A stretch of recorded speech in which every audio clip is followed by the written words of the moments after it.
An zang kalo kit hon hitai biak a dim phana sang khola an chun tho ki hitai a chun le khan a thu yang bek lin ho ya khat a dim phana hena cha bek khana ho da adul an zang so he tan na an zang yong gam ka va hon ka in ni ki fit so gam ki te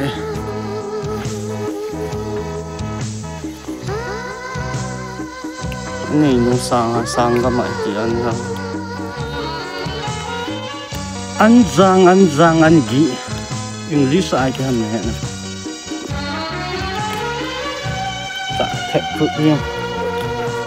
กระเบะดินกาสองคนละคนละเฮ้ยเขาจะงาลุยเนี่ยอยู่เลยจุงปุ่มหินลุยได้เนี่ย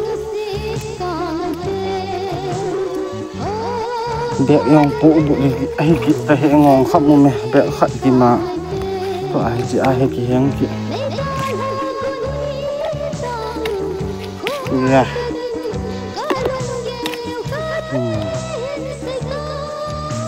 จัดนี่น่ะนี่อย่างบอลนู้สั่งที่ใจอย่างนี้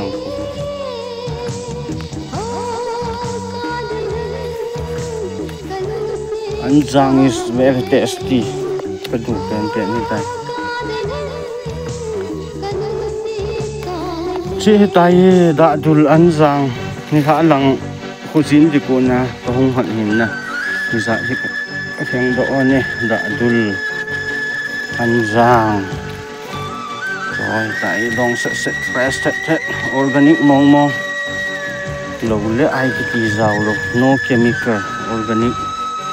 bộ này organic hiền nhá mình thả là ngã khu zin của nó không lò bằng sẽ phải gì